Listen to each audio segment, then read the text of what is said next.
This is The Takeaway with MHP from WNYC and PRX in collaboration with GBH News in Boston. The Supreme Court decision overturning Roe v. Wade and ending the constitutional right to abortion could have meaningful repercussions on assisted reproductive technology, including in vitro fertilization, or IVF. Some fertility experts worry that the existing language in state laws could complicate or even limit the choices of would-be parents. We talked with someone navigating these concerns. My name is Stephanie. I live in Minneapolis. I moved there almost 10 years ago from Kentucky with my husband because that's where the jobs are. When Stephanie and her husband first got married, they didn't plan to have children, but those plans changed. When I turned 33, I was sort of like, oh my gosh, I'm a mom. I need to be a mom. Stephanie is now 38, and she and her husband have been trying to get pregnant for a few years. It's kind of ironic because I spent my 20s not trying to get pregnant, and I have spent my 30s trying to get pregnant. But they faced some delays and complications.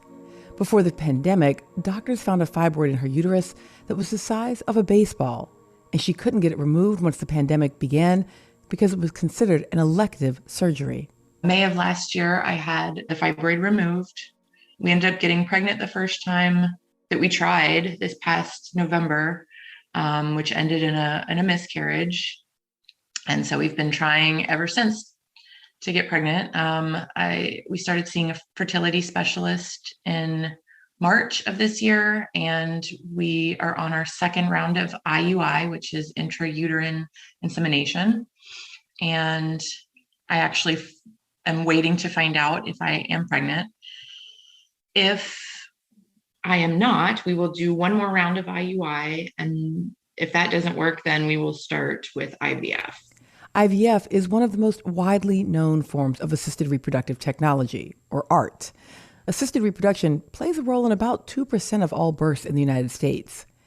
And there's a lot of uncertainty around how the Supreme Court decision ending the constitutional right to an abortion will affect state regulations regarding IVF.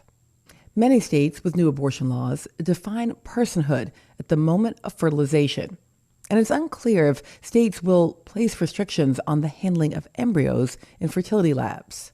Alabama is one state that's made it clear that fertility clinics would not be subjected to penalty for discarding or manipulating embryos in fertility labs, as embryos outside of the womb do not have the same rights as those inside the womb. But for states who have not yet made this distinction, the future of fertility clinics and IVF practices remains unclear. You know, it's really scary not knowing if, number one, if what I'm doing is going to be judged. I'm not a Christian, and if people want to believe what they believe about when conception occurs, I think that that's great. But I don't understand why it needs to be something that has such a deep effect on me trying to have a family. Now, Stephanie lives in Minnesota, where Democratic lawmakers have said they will protect abortion rights. But as you heard, the uncertainty surrounding abortion laws following the Roe decision has unnerved her. And other state laws could affect the ability for future IVF patients to opt for selective reduction. That's a common practice to decrease embryos in the womb in the case of multiples. Yeah, I mean, it's incredibly emotional, hearing stories about pregnant women on the news, every single day it drums up a lot more of the emotions. It's just almost more complicated.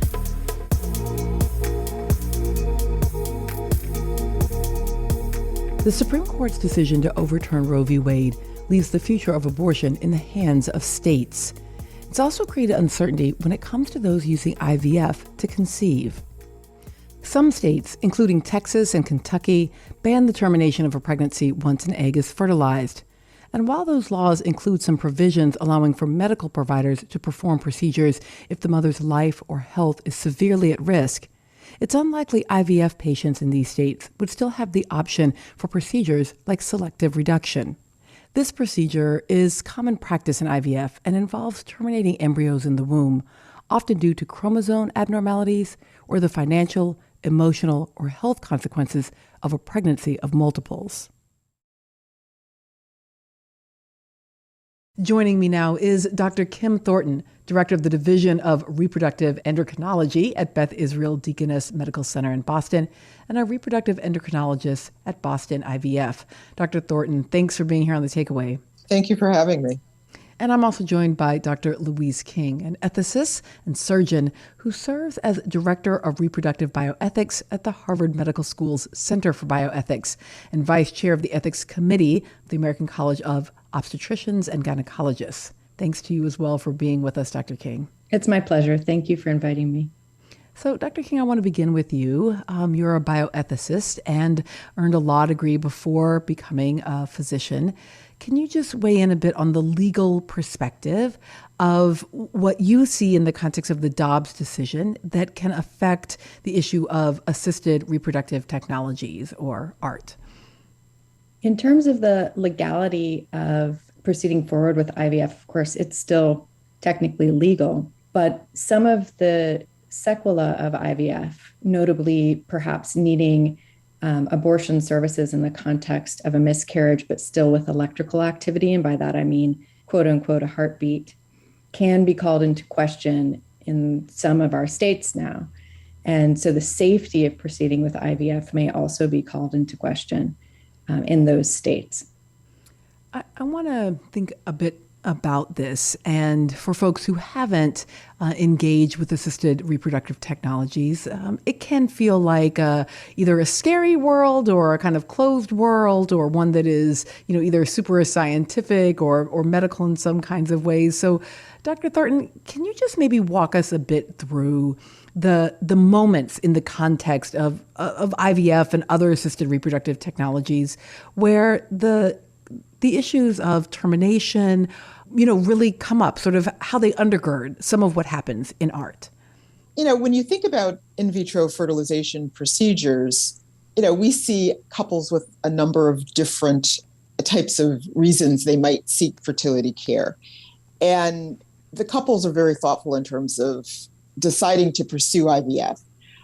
The IVF procedure involves taking medications that stimulate the ovaries. We then retrieve eggs, fertilize them with sperm, and create embryos. And one of the advances in terms of IVF is we've gotten very sophisticated in being able to grow embryos to the blastocyst stage, which improves the likelihood of embryo implantation. We are able to do genetic testing of embryos in some instances where couples might be carriers of genetic conditions, which again requires manipulation of embryos. And from the standpoint of IVF and the risk with this recent decision is whether or not IVF could become potentially more complicated if there were restrictions placed on fertility care and how we might deliver that care. I asked Dr. Thornton about some of the decisions within IVF treatment that might become more restricted depending on state law. Absolutely. I think that, we're fortunate that, at least in the US and in certain states in particular, IVF services are readily available, but any sort of restrictions to IVF would limit the access to care that many patients might need. So for instance, if you were a carrier of a genetic condition, you and your partner were a carrier of a genetic condition, IVF with genetic testing is one of the things that we can offer. That may be something that's not necessarily accessible. We've also made great strides in terms of being able to offer single embryo transfer to reduce the risk of conceiving a twin pregnancy or even a triplet pregnancy. But with that comes other things such as, again, culturing embryos out to blastocysts, freezing embryos, and transferring one embryo at a time that might be more difficult to patients moving forward. So, Dr. King, I want to come to you on this. It's also the case that assisted reproductive technology is not inexpensive. And even when portions of it are covered by, employer-provided health insurance, typically those of us who found ourselves in the IVF realm are people of at least relative means and often of substantial means. And I'm wondering if there's also this sense, a kind of shrug that says, well, I mean, if you can afford to do IVF, then you'll be able to afford to travel to New York and stay for 2 days, or travel to California in order to make these kinds of termination decisions if it comes to that sort of post-transfer. And therefore thinking that maybe this doesn't have that same kind of effect. I'm wondering, Dr. King, if you still see, even for those people of means, real danger in the Dobbs decision for the availability and access to IVF. Of course, the Dobbs decision disproportionately affects persons of color, and it's really important for us to emphasize that. And it should be noted that most estimates say that only 12% of those persons in the United States who could benefit from assisted reproduction can actually access it in this country. So that's another huge problem. But even in the context of your excellent point, which is that people who are able to access assisted reproduction can, to some degree or another, afford it. Many of those people are on their, mortgaging homes, really stretching themselves very thin just to be able to afford this. So to think that they could then also add in the cost of travel and lost opportunities for employment and all the emotional burden of having to navigate that, leaving a state in which something is illegal, crossing state lines, et cetera. That's a lot to ask of anyone, even of somebody with means, and it should not be something that any of the citizens of this country should face. So I would still say it's exceptionally problematic and incredibly myopic of the Supreme Court not to have considered all these ramifications and all the interstate regulations of Commerce Clause, et cetera, that come into play here that they've referenced in some of their footnotes, but essentially ignored. Dr. Thornton, I want to think a little bit about practitioners. So we've been talking to abortion providers, and I think some folks might feel is either completely different from or even opposed to those who are operating in the space of IVF, right? People working really hard to reproduce versus those who, for whatever sets of reasons, may need to terminate and not reproduce in that moment in their lives. I'm wondering, though, for the experience of practitioners, if it feels like, I'm an IVF, practitioner I'm in total opposition to or completely alien to what's going on with abortion practitioners, or if there is more a sense of all being within a similar space of reproductive rights. Well, I think one of the concerns that providers of fertility care have is, while we are certainly in the business of building families, we're also creating embryos. And there's the concern that the language surrounding abortion may be misconstrued or misstated, and then inadvertently be applied to, for instance, embryos, which, are sitting in the laboratory. And, so that's one of the issues I think that currently, none of the states or none of the laws within the states have included IVF or included any discussion about embryo disposition. But I think that, that's one of the concerns that fertility providers have, is that there may be some misrepresentation of the language and, inadvertently include disposition of embryos in that language.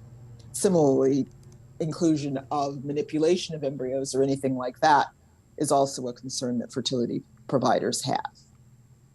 Are there ways that fertility providers and practitioners might be able to mitigate some of the effects of Dobbs in the short term while some of this is still being worked out, sort of, week to week, month to month? There's this kind of long range view, but I keep thinking there's somebody whose appointment was scheduled today in a state where Dobbs changed the law, on Friday or over the weekend. I guess I've been thinking about those families and what they're facing.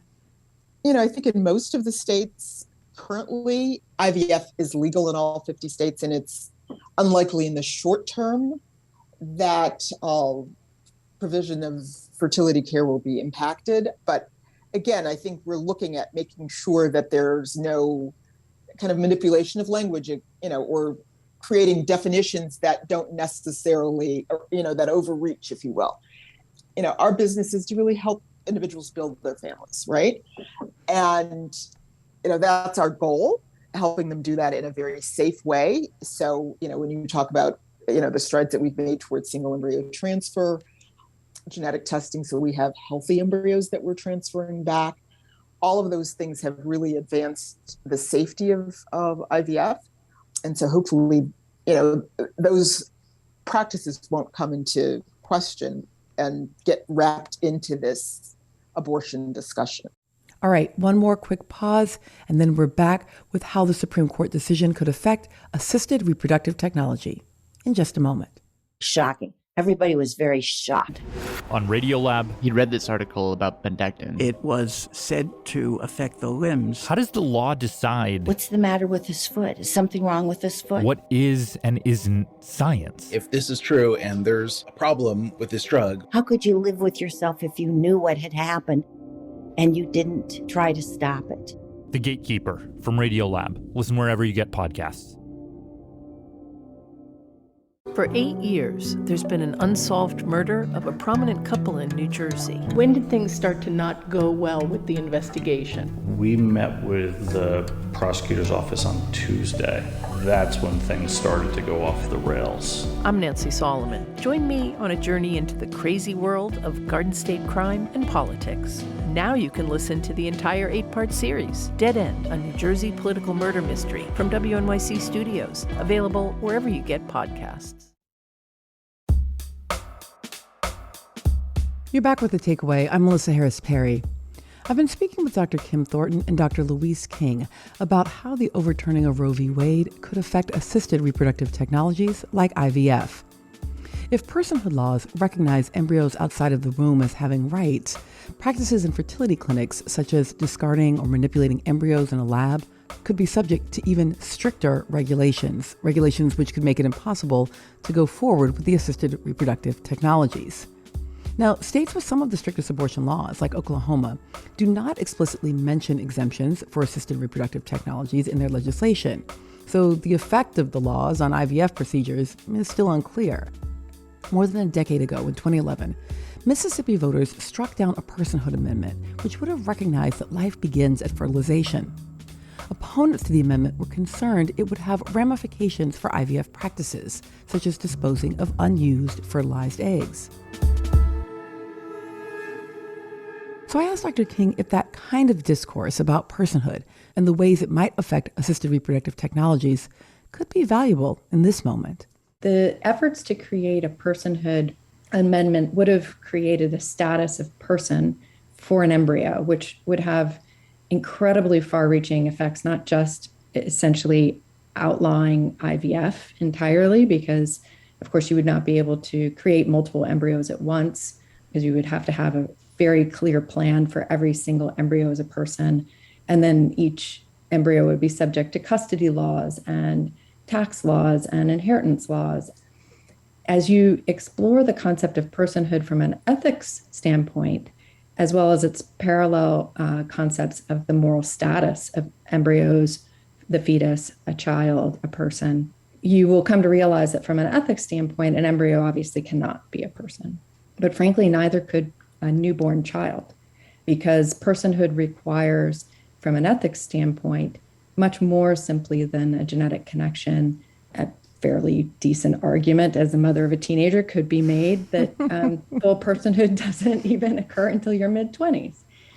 What I've found, unfortunately, in having these discussions with thousands of students and people is that they have to be open to an understanding of personhood and moral status beyond whatever their theological approach to it might be. So the current Dobbs decision is based on a Christian fundamentalist theological approach to when life occurs. There are many members of our community who do not share that view, myself obviously included. And my belief comes from the Jewish tradition, which holds that status would attach at birth. But again, from a philosophical standpoint, as you approach personhood, through some of the most influential writings, there are so many criterion that can come into defining when someone has really truly reached that level of sentience that it surely wouldn't happen until sometime after birth. Dr. Thornton, let me come back to you. Sort of walking back a bit to the point about assisted reproductive technologies and relative wealth or status or income, acknowledging that many people are absolutely stretching, going into debt in order to try to make families. You're a member of the Diversity, Equity, and Inclusion Task Force of the ASRM. Can you talk to me a little bit about how Dobbs, not only on the question of abortion, but on IVF, might also have some effects around issues of diversity and racial justice relative to access to assisted reproductive technologies? Certainly. I think that a lot of this will depend on what ultimate impact Dobbs has on the IVF industry. So I could envision an instance where IVF might become more complicated, where we might be restricted in terms of creating multiple embryos and have to create one embryo at a time. That would make it very, very difficult for couples who would then need to potentially do multiple cycles to afford care. Very different from being able to do one IVF cycle, create multiple embryos, and have embryos available for transfer that are already created and stored in our cryotanks.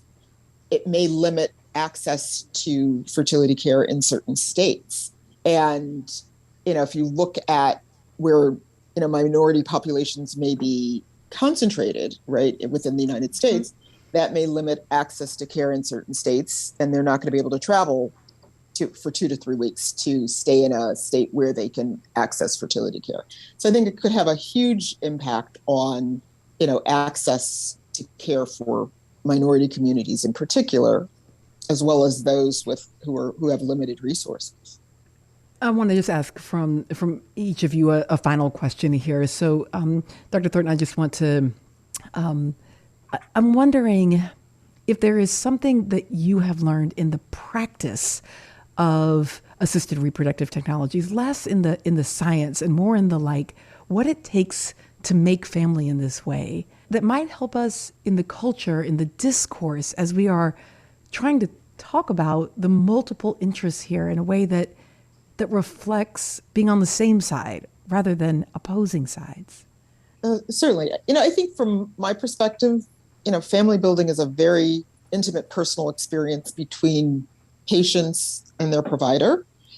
And when outside forces start to interfere with the decisions that you might make when patients are having discussions with their physicians, it's very difficult to navigate. And I think that providers are going to have difficulty with that, as are, the patients who are coming to seek care, right? Most patients want to have healthy pregnancies, and they are looking to us as providers to use the best scientific evidence that we have to help them make those decisions.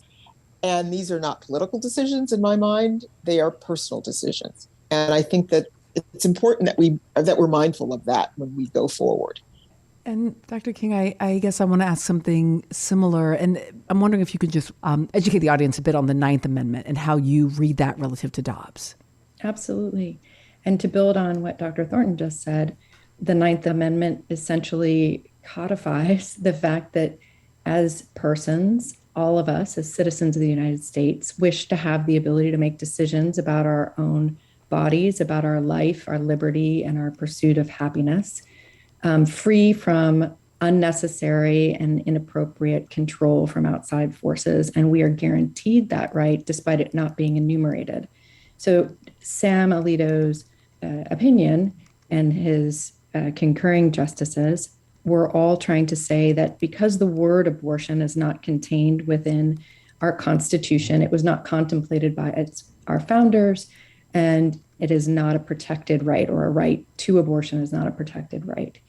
Of course, our founders were all white men, many slave owners, and they certainly didn't include women in any aspect of our Constitution. So there would have been no reason for them to mention abortion, which in fact was widely practiced at the time.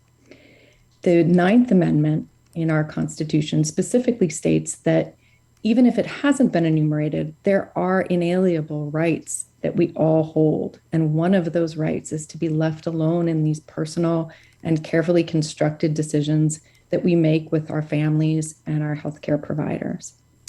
I'm so grateful to both of you, Dr. Louise King and Dr. Kim Thornton, for joining us today and walking us through what just is complicated and maybe not something that many people have thought about in this moment.